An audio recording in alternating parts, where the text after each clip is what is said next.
Have you ever heard of a mystery so dark, so tangled in Hollywood's golden age glamour, that it still haunts us today? Let's talk about the Black Dahlia. This isn't just a true crime story. It's a Hollywood legend, a ghost that walks the boulevards of Los Angeles.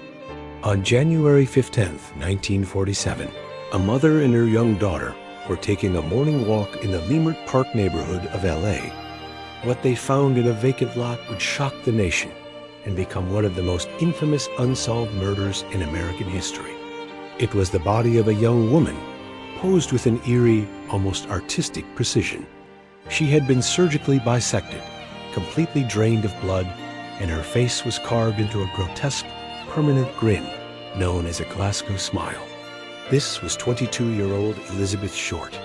The media, always hungry for a story, jumped on the case. They dubbed her the Black Dahlia, a nickname that reportedly stemmed from a popular movie at the time, The Blue Dahlia, and her preference for black clothing. Suddenly, Elizabeth Short wasn't just a victim. She was a character in a dark, unfolding drama. Newspapers painted her as a mysterious seductress, a Hollywood hopeful entangled in the city's seedy underbelly. Lurid tales of her love life, her supposed promiscuity, and her connections to shady figures filled the headlines. The truth, however, was likely far more mundane. She was a young woman from Massachusetts who, like so many others, came to California with dreams of stardom, working odd jobs as a waitress while trying to get her big break. The sensationalism not only sold papers, but also muddied the waters of the investigation, creating a fog of misinformation that persists to this day. The police investigation was massive, one of the largest in LAPD history. They interviewed hundreds of people and received dozens of confessions, all of which turned out to be false.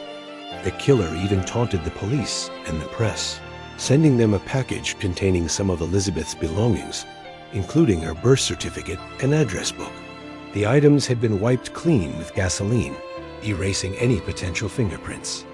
It was a chillingly calculated move, a sign that the killer was intelligent, organized, and enjoyed the game. Over the decades, countless theories have emerged, but one suspect stands out as particularly compelling: Dr. George Hodel. Hodel was a prominent Los Angeles physician with a dark side. He was known for hosting lavish parties, was a prime suspect in his own secretary's death, and even faced accusations from his own daughter, Tamer. But the most damning evidence came from another of his children, his son Steve Hodel.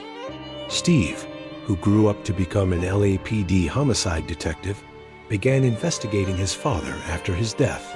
He believed his father possessed the surgical skills necessary to perform the precise mutilations on Elizabeth's body.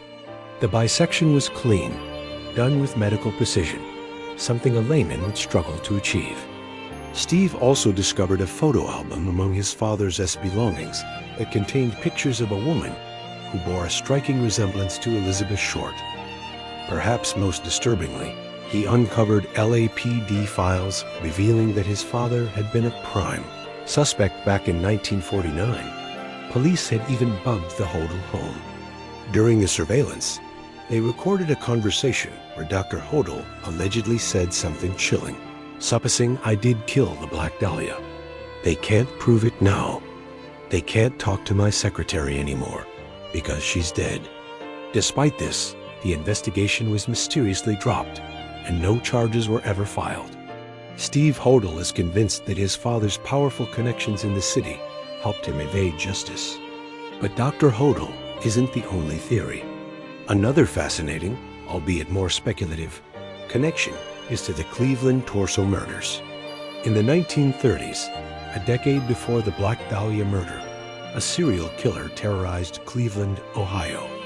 This killer, nicknamed the Mad Butcher of Kingsbury Run, dismembered at least a dozen victims, often decapitating them and leaving their torsos to be discovered. The victims were typically drifters and people from the margins of society. The precision of the dismemberments in both the Cleveland cases and the Black Dahlia case has led some investigators to believe the same person could be responsible. The lead suspect in the Cleveland murders A man named Frank de Lazal confessed but died under suspicious circumstances in police custody. The cases went cold. Could the killer have moved to Los Angeles and struck again? The similarities are eerie, but without concrete evidence, it remains a tantalizing what if. Other suspects have been named over the years, from small-time criminals to Hollywood moguls. The owner of the mailing service where the killer sent the package, Mark Hansen, was an early suspect. He was a nightclub owner and had a complicated relationship with Elizabeth. There were also numerous medical students, given the surgical nature of the crime. The list is long, and every name adds another layer to the mystery. The sheer number of potential suspects and the conflicting stories created a web of confusion that the police could never untangle. The media frenzy also played a huge role in why this case remains unsolved. By publishing every rumor and every detail, they created chaos. Witnesses came forward with false information, either for attention or because they were genuinely confused by the conflicting reports. The police were overwhelmed, chasing down hundreds of dead-end leads that originated from newspaper headlines rather than solid detective work. It's a classic example of how sensationalism can hinder, rather than help, an investigation. Today, the murder of Elizabeth Short is more than just a cold case. It's a cultural touchstone. It has inspired books, movies, and TV shows. James Ellroy's novel, The Black Dahlia, is a masterpiece of crime fiction that dives into the grit and corruption of post-war L.A.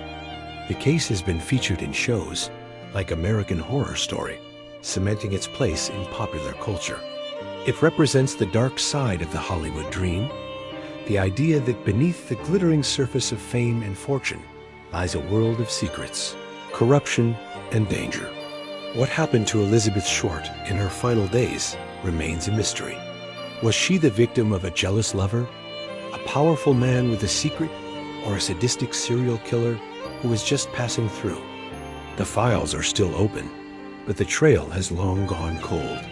The witnesses are gone, the suspects are gone, and all we are left with are yellowed police reports and grainy photographs. The face of Elizabeth Short, both in life and in the horrifying discovery of her death, is etched into the history of Los Angeles. Her story serves as a haunting reminder that some secrets are buried so deep they may never see the light of day. The Black Dahlia case is a puzzle with missing pieces, a ghost story that America can't seem to forget. And maybe that's the point. Maybe it's not meant to be solved, but to serve as a perpetual warning about the darkness that can hide in plain sight. Thanks for watching. If you're fascinated by unsolved mysteries and the hidden histories of our world, make sure to subscribe and hit that notification bell. Let me know in the comments which unsolved case you'd like to see me cover next. See you in the next video.